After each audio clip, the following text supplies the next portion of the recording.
अच्छा जी, birds breeding business का part 209 है ये। अस्सलाम वालेकुम, मैं हूं एहसन जफर, कराची पाकिस्तान से। तो है गाइस, कैसे हो आप लोग। मैं आपके लिए और ब्लैक बजीज लेकर आया हूं और ये ब्लड लाइन है, अरेबिक ब्लड लाइन है, म्यूटेशन है ब्लैक बजीज। ठीक है, देख रहे हो चीज़, देख रहे हो कलर, देख रहे हो तुम। कर सकता है कोई मुकाबला। भाई बहुत नायाब चीज़ है, बहुत यूनिक आइटम है, बहुत रेयर आइटम है। देख रहे हैं आप किस तरह वर्किंग हो रही है। अभी तो ये डार्क हो रहे हैं। एक के पास तो रेड आइज़ में मैंने देखा है, ये मेरी वीडियो कॉल पे बात हुई है, मुझे यकीन नहीं आया। उस बंदे ने मुझे दिखाए हैं, हेलीकॉप्टर में बना रहे हैं। देखें आप, होमोग्रोमो में कन्वर्ट कर रहे हैं। फिर एक बंदे के पास आप सोचें जो रेड आई में होगा वो क्या चीज़ होगी वो। मैं तो हैरान हूँ देख के। ये ब्लैक विंग कहलाते हैं। ठीक है, इनका फेस क्लियर होता है, इसको ब्लैक विंग कहा जाता है। ये पीछे से पूरा काला होता है। भाई कमाल की चीज़ें हैं। देख रहे हैं मोर कलर नहीं होते, मोर जैसे मोरनी के कलर होते हैं, ब्लू ब्लू शेड। वो एले मैले ब्लैक नहीं है ये, सही क्वालिटी वाले ब्लैक। नीचे ब्लू शेड, पीछे ब्लैक। इनको देखें आप, इनकी अपनी ब्यूटी है। ये ग्रीन में ब्लैक फेस हैं ये। देखें ब्लैक फेस, इनके फेसेस चेक करें आप। ये देखें ब्लैक विंग में बनना शुरू हो गया।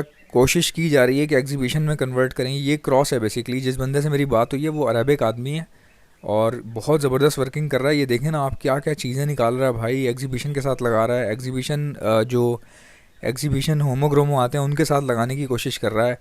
और अभी इसने बताया कि इसके दोस्त के पास जो है वो, उसके पास भी रेड आई में निकला है। एक रेड आई में मैंने देखा है जो यूरोप में, मैंने खुद वीडियो कॉल पे जो है वो देखा है अपनी आंखों से। पहले मुझे यकीन नहीं आया, जब ब्रीडर ने मुझे बताया तो मैंने खुद फिर उससे कहा मुझे वीडियो कॉल करके दिखाओ आप। मैंने खुद देखा है, वो रेड आई में उसके पास था। तो मैंने उससे बहुत मिन्नतें की हैं कि मुझे आप इसकी फ़ोटो निकाल के दो, लेकिन वो फ़ोटो में ना रेड आई सही क्लियर नहीं शो हो रहा। अच्छा ये देखें ब्लैक विंग चेक कर रहे हैं यार, कितने ब्लैक हैं ये, कितने डार्क ब्लैक हैं पीछे से। ये लाइट हैं जो सामने बैठे हुए हैं, ये वर्किंग पीस हैं सारे के सारे। तो ये अब इसको हेलीकॉप्टर में और एग्जीबिशन में कन्वर्ट कर रहे हैं। ये स्प्लिट है, ठीक है, ये ब्लैक विंग नहीं है, बट ये ब्लैक विंग के स्प्लिट हैं। अब इनको ब्रीड करवा के हो सकता है ब्लैक विंग इस तरह के। फ्लावर चेक करें यार आप, पीछे पेटल्स देखें इसके, कितने बड़े बड़े पेटल्स हैं भाई। ऐसा लग रहा है जैसे ये वाकई उड़ पड़ेगा हेलीकॉप्टर बन के। और ये एग्जीबिशन है, इनके साथ क्रॉस करवाया जा रहा है ताकि ब्लैक बजी को एग्जीबिशन साइज़ में भी निकाला जा सके। तो देखें स्कोप देखें। जो लोग पूछते हैं ना कि बजरी का स्कोप नहीं है यार, देखें ना स्कोप कहाँ पहुँच गया। जितने लव बर्ड वाले लोग हैं, हर मैंने बताया ना, हर बर्ड की अपनी अपनी क्वालिटी होती है, अपनी मार्केट होती है, अपना पैसा होता है। हर बर्ड जो है बहुत अच्छा होता है बिज़नेस में। कोई भी बर्ड आप रख सकते हैं, लेकिन ये नहीं है कि जो आपने रखा उसकी वैल्यू है, जो दूसरे रख रहे हैं उसकी वैल्यू नहीं है। ऐसा नहीं होता। अगर आप में से कोई ब्लैक बजी इसकी वर्किंग कर रहा है ना भाई, तो मेरे पास इसका फार्मूला है। टीसीबी के साथ लगाएं और फैलो के साथ लगाएं। जो ब्लैक विंग आपके पास अगर आ गया ना, ब्लैक विंग लें, उसको आप फैलो के साथ लगाएं, या फिर आप उसको ये जो टीसीबी होते हैं इनके साथ लगाएं। बहुत अच्छा रिजल्ट आएगा आपके पास। फिर बीच में जो बच्चे निकलेंगे ना, उनको बजरी के साथ भी लगाना है आपने, खुद ही निकलेंगे आपके पास। ये ब्लैक विंग भी निकलेगा, ब्लैक फेस भी निकलेगा, और ये पूरे ब्लैक प्योर ब्लैक बजी भी निकलेगा। ये देखें ये भी स्प्लिट है। आप इसका साइज़ देख रहे हैं, ये ब्लैक बजी का स्प्लिट है ये। उसमें उन्होंने बताया कि अभी वर्किंग चल रही है, हम काम कर रहे हैं, और इसी साइज़ में हमारे पास निकलेगा ब्लैक विंग। आप देखना। तो देखें कितना बंदा कितनी वर्किंग कर रहा है। उसका उसका आप विजन देखें ना कि वो क्या सोच रहा है। काम कर रहा है खामोशी से। अब ऐसे में मैं इसको बोलूँ यार बजरी की तो इतनी वैल्यू नहीं है, मुश्किल से जो है ना 600-700 का जाता है। ये 600-700 वाले नहीं है भाई। आप ये देखो ना, ये तो ब्लैक विंग में आना भी शुरू हो गया, निकलना भी शुरू हो गया। पेटल्स चेक करो इसके, ये देखें क्वालिटी चेक करें यार, कितने खूबसूरत हैं ये। अच्छा मैंने उससे पूछा गर्मी में ये ब्रीड करते हैं आपके पास वहाँ पे? कह रहा है भाई अगर आप इंडोर रखोगे तो आपको एसी भी लगाने की ज़रूरत नहीं है, इंडोर में ब्रीड करते हैं। इंडोर ठंडा होता है ना। हाँ अगर आपने धूप में रखे हुए हैं छत के ऊपर, गर्मी बहुत ज़्यादा है, तो फिर प्रॉब्लम हो सकती है।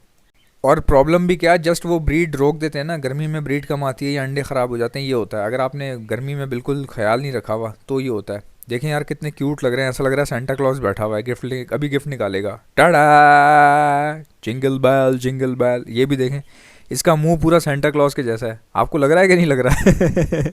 भाई इस बंदे के पास जितने भी एग्जीबिशन रखे हुए हैं ना, वो सारे ब्लैक के स्प्लिट हैं। इसने मुझे बताया, कह रहा है कि मैं एग्जीबिशन मैंने रखना छोड़ दिए थे।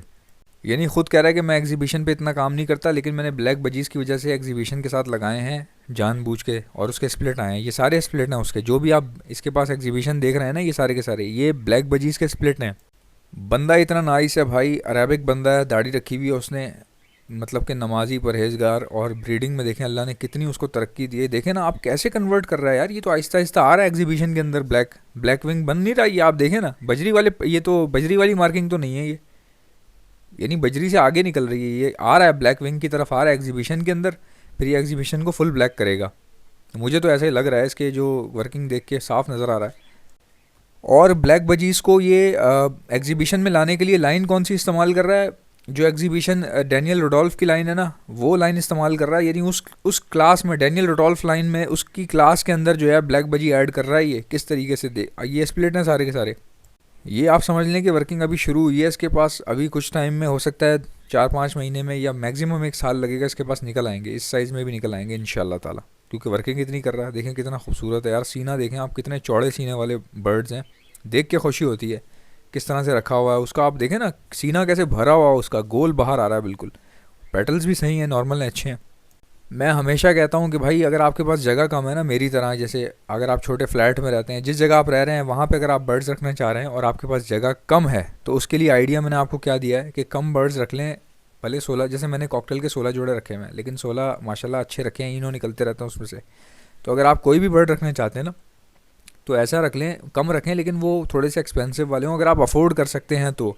हाँ, कोई बंदा बेचारा गरीब है, उसके पास तनख्वाह नहीं है इतनी, अगर वो मेरी वीडियोस देखता है तो वो मुझसे वैसे अकेले में रब्ता कर ले। मैं उसको समझा दूंगा कि आप कम पैसों में भी किस तरह से जो है ना ब्रीडिंग आप आगे कंटिन्यू कर सकते हो, बिज़नेस कर सकते हो। मैं समझता हूँ कि बड़े बदनसीब वो लोग होते हैं जिनको ना परिंदों का शौक़ होता है, ना परिंदों के कारोबार का पता होता है। ठीक है, जिन लोगों को परिंदों के बिज़नेस का नहीं पता, मेरे हिसाब से वो लोग बहुत बदनसीब हैं। उसकी वजह मैं आपको बताता हूँ। भाई, इससे ज़्यादा आसान कारोबार क्या होगा यार। यानी आपने घर पे एक दुकान लगानी है, उसके बाद आप भले नौकरी करने चले जाओ, अंडे बर्ड्स ने देने हैं, ब्रीडिंग बर्ड्स ने करनी है, बच्चे बर्ड्स ने पालने हैं, आप अपने ऑफिस जाते रहो जहाँ आप जाते हो, जिस फैक्ट्री में आप काम करते हो वहाँ आप जाते रहो, आपको टेंशन ही कोई नहीं है। इतना आसान कारोबार कौन सा होगा। और घर के अंदर दुकान अगर आप किराए पे लेते हैं तो भाई आज के दौर में जो अच्छी जगह पे, मैं जहाँ रहता हूँ कराची में, जौहर में, यहाँ पे मैंने देखा है दुकानें कम से कम मरी से मरी दुकान 45,000 रुपये किराया, 45,000 रुपये। तो आप सोचें, फिर आपको टेंशन होती है कस्टमर आएंगे कब तक आएंगे, या कम आ रहे हैं, या भाई इसमें कोई टेंशन ही नहीं है। इसमें ना कस्टमर की टेंशन है, ना किराए की टेंशन है। रखने आपने घर पर है, घर पे कोई कोना खाली है, छत खाली है, वहाँ डाल दें, कमरा कोई खाली है वहाँ डाल दें, और ये ब्रीड करते हैं। लेकिन अभी भी ना बहुत सारे लोगों को नॉलेज नहीं है, उनको बस बर्ड्स का शौक़ है, लेकिन पता नहीं है कि ये किस तरह शुरू होता है। कई लोगों ने अभी शुरू ही नहीं किया, खाली शौक़ है, दिल में है, अंदर ही अंदर। अब मैं देखता हूँ ना, लोग इतने परेशान हैं भाई, उधार मांग रहे हैं आपस में एक दूसरे से, या किसी भी हवाले से कोई परेशानियां हैं, नौकरी नहीं है। आपको पता है मुल्क के हालात अभी कैसे हुए हैं लॉकडाउन लगने के बाद से, और अब फिर मैं सुन रहा हूँ कि लॉकडाउन लगने वाला है। आप सोचें ना कि कितना बड़ा ये डिज़ास्टर है कि अगर दोबारा लॉकडाउन लगा तो लोग तो वैसे ही बेचारे यानी कि परेशान हो गए हैं। किसी की नौकरियां छूट गई हैं, किसी के मसले हैं, काम नहीं है, कारोबार नहीं चल रहा। तो सोचें कि अब क्या, अगर अब लॉकडाउन लगा तो अब क्या होगा। अब समझें कि लोगों को मारने वाली बात है। तो मैं अभी भी जितने भी लोग हैं उनसे मैं कहता हूँ कि भाई आप थोड़े बहुत पैसे 30-40 हज़ार 50 हज़ार से शुरू कर लो, किसी भी एक कमरे में, आहिस्ता आहिस्ता टाइम लगेगा। आसान वाले बर्ड्स लो जो आसानी से ब्रीड कर देते हैं। अल्लाह का नाम लेके काम शुरू करो यार। यानी कि आपने कुछ ना कुछ तो सोचना ही है ना। मैं आपको बताऊं, मैंने ख़ुद भी आप लोगों को अपनी स्टोरी सुनाई थी कि कितने, यानी कि जब लॉकडाउन लगा तो कितने ख़राब हालात थे मेरे, अपने ज़ाती हालात, यानी कि मैं अपनी अकेले की बात कर रहा हूँ। ठीक है, यानी मैं अल्हम्दुलिल्लाह एक अच्छी फैमिली से बिलोंग करता हूँ, लेकिन मैं हमेशा इंडिविजुअली अपने आप को रख के सोचता हूँ कि यार इंसान को ख़ुद कुछ करना चाहिए। ये नहीं कि किसी के आसरे पे बैठा हुआ है, हमेशा ख़ुद आगे बढ़ें। ठीक है, माँ बाप, बहन भाई, घर वाले, इन सब से प्यार करें, लेकिन आगे आगे बढ़ने के बारे में ज़रूर सोचें कि मैं क्या करूँगा कल को, या मैंने क्या करना है लाइफ में। नौकरियों से भाई घर नहीं चलते। मैंने ख़ुद नौकरियाँ की हैं, 4-4 5-5 साल में करता रहा हूँ। ये सब लोग मुझे जानते हैं, एफटीसी वाले। एफटीसी बिल्डिंग में मैं काम करता रहा हूँ, और उसके अलावा डिफरेंट मल्टीनेशनल कंपनीज़ में। ठीक है, बड़ी बड़ी मल्टीनेशनल कंपनीज थी, वहाँ पे मैंने काम किया। तो मकसद कहने का ये है कि तनख्वाहें क्या हैं, कुछ भी नहीं। बैंक के कैशियर आप देख लें यार, बैंक में आप जाएंगे, टाई लगा के बैठा हुआ है कैशियर, ठीक है, नोट गिन रहा है, लाखों करोड़ों का कमा के दे रहा है बैंक वालों को। उससे पूछें यहाँ पे तनख्वाह कितनी है उसकी। बच्चे बैठे हुए कैशियर, 25,000 रुपये। अब आप मुझे बताएं यार, कितना बड़ा जुल्म है ये। 25,000 रुपये आज के दौर में तो एक मज़दूर की दिहाड़ी, मतलब महीनेवार तनख्वाह होनी चाहिए 25,000 रुपये। उस बैंक के कैशियर की जो इतना सेंसिटिव काम कर रहा है कि 1,000 भी ऊपर नीचे होता है तो उसको अपनी जेब से देना पड़ता है, वो बंदा 25,000 रुपये माहाना पे काम कर रहा है नॉन स्टॉप।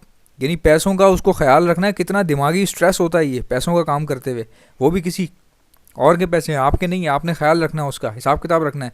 लोग आ रहे हैं, स्टैंप लगा रहा है, कि उस चेक कैश कर रहा है, डिपॉजिट कर रहा है, स्लिप भर रहा है, कंप्यूटर में एंट्री कर रहा है, मिल क्या रहा है 25,000 रुपये, रात को आएगा 8 बजे घर पे। तो भाई इस तरह ज़िंदगी गुजरती है क्या?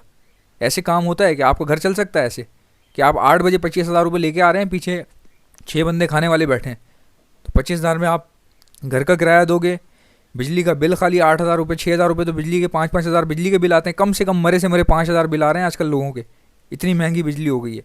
तो 25,000 में आप क्या करोगे? तो सोचने वाली बात है ना। नौकरियां ख़त्म ही इसलिए हुई, हर बंदे ने नौकरी करना शुरू कर दी, हर बंदे ने नौकरी करना शुरू कर दी।